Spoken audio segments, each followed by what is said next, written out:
Bu anlattıklarım yanlışsa lütfen söyleyin. Uluslararası Büyük Uyanış Derneği'nin ve Anadolu Birliği Partisi'nin düzenlemiş olduğu yeni dünya düzeni ile ilgili konuşmacılarımızı sahneye davet edeceğiz. Maalesef ki bir şeyler olmaya başladı İstanbul Sözleşmesi ile, özellikle ayyuka çıkan.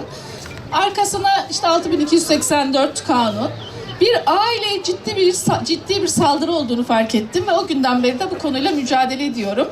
İstanbul Sözleşmesi görünüşte kalktı ama 6284 duruyor. Şimdi insan inanamıyor. Yani nasıl böyle bir kanun olabilir? Küçük bir çerçeveden baktığımızda ya inanamıyorsun, ama geniş bir çerçeveden baktığında, küresel bir çerçeveden baktığında evet, Siyonistler yeni bir dünya düzeni kurmak istiyor ve yeni bir dünya düzeninin en önemli hedefi ailesiz ve cinsiyetsiz bir toplum. O yüzden İstanbul Sözleşmesi ve 6284 ve bununla ilgili gelen uygulamalar tamamen aileye açılmış bir savaştır. Ne yapılıyor bu sözleşmelerde? Bir kere cinsiyetsizleştirme yapılıyor. Bakın benim sitede paylaştığım bir haber vardı, az önce tekrar göz attım. Şanlıurfa'da EdCep projesi diye Milli Eğitim 2016'da bir proje yaptı. 1000 tane öğrenciye ulaşmışlar. Ne yaptılar? Kızlara bıyık taktılar. Fotoğraflar var internette. Bir kısmını kaldırdılar açığa çıkınca. Ama benim sitedeki yazıda duruyor. Erkeklere işte ben pembe giyebilirim, ben de ağlayabilirim, kızlara ben de şu olabilirim. Kadın ve erkek rollerinden gençlerimizi ve çocuklarımızı arındırmak istiyorlar.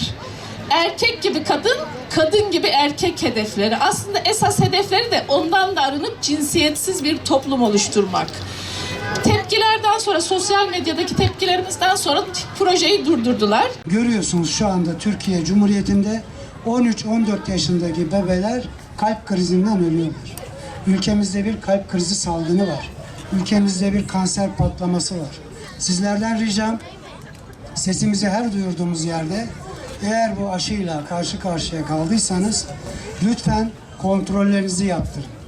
Lütfen özellikle kalp damar sistemi kontrollerinizi yaptırın. Aile bütünlüğüne tasallut edene mikrofon uzattılar. Böcek yiyin diyene mikrofon uzattılar. Vatan bütünlüğüne kastedene, bayrağımıza küfredene mikrofon uzattılar. Bir tek bize mikrofon uzatmadılar. Ağır sansür ve sizlerin de haberi olmadı hiçbir şeyden. Hak din yayılınca burası Nemrut'un diyarı olmaktan çıktı, Hazreti İbrahim'in diyarı oldu. Demek istediğim şey, her zaman azınlık bir süre sonra galip gelmiştir. O yüzden de buradaki azınlık bir süre sonra hak tecelli ederek galip gelecektir. İnsanlar korkuyor yahut da insanların inancı kalmadı. Ne? Hükümete, muhalefete veya ailesine bile inancı kalmadı. Çünkü dünya değişiyor.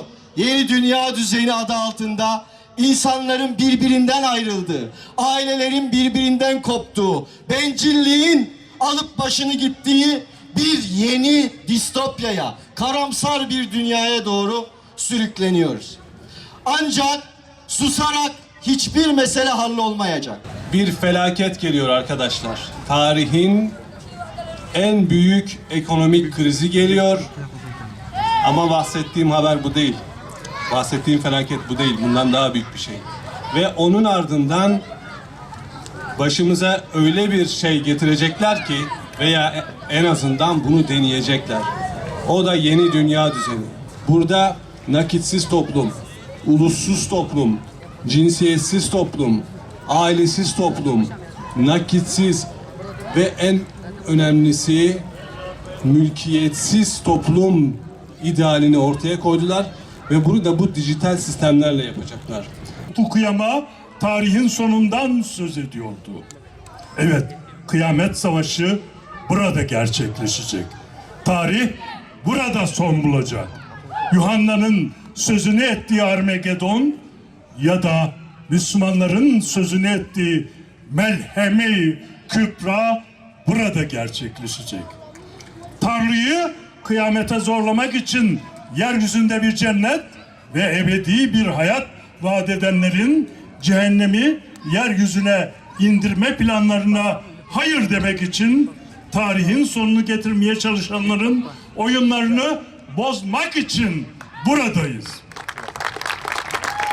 Mars'a gidecekler ve orada yer altında şehirler kuracaklarmış.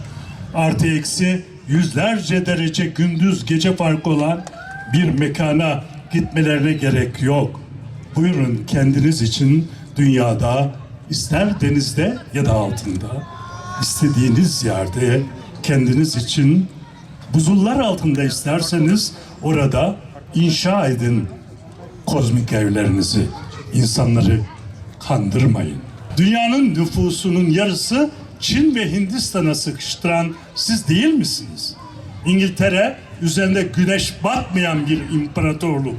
Fransa 22 Afrika ülkesinin gerçek patronu. Kanada'yı İngiltere ile Fransa aralarında paylaşmışlar. Avustralya kıtası İngilizlerin. Osmanlı İmparatorluğu'nun sınırları kadar geniş sadece Avustralya toprakları. Sahi bu çevreyi kirleten deterjanları, zirai ilaçları, kimyasalları, petrokimya ürünlerini siz üretmiyor musunuz? Hem suçlu hem güçlüsünüz. Dünyadaki 4 büyük ırktan biri olan Kızılderilileri siz yok ettiniz. 2 kıta dolusu Karaderiliyi köleleştirdiniz. Sarı ırkı sömürdünüz ve kalkıp bize insan hakları dersi veriyorsunuz. Zenginliğinizin arkasında Kızılderililerin kanı, Karaderililerin gözyaşı ve sarı ırkın çalınan alın terleri var.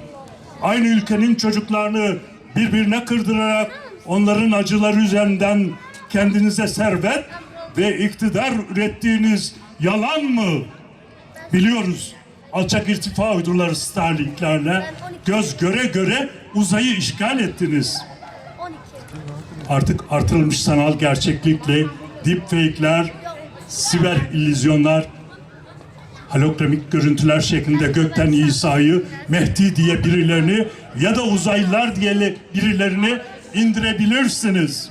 Dinine bağlı insan asla o Peygamber Efendimizin ümmetinde olan halkına zulüm etmez. Bu tutturmuşlar bir Birleşmiş Milletler, Birleşmiş Milletler, Birleşmiş Milletler. Bu arada Birleşmiş Yürekleri unuttular. Bizleri bir araya getirmeyi unuttular. Ayrıştırmayacaklardı ya, ötekileştirmeyeceklerdi ya, hepimizi kardeş olarak görüyorlardı ya. Ne dediler? Bu millete illet dediler, zillet dediler. Ne oldu bizim bir GAP vardı, GAP. GAP'ı kaptılar ve GAP'ı unutturdular. Ülke meselesi her şeyden üstündür.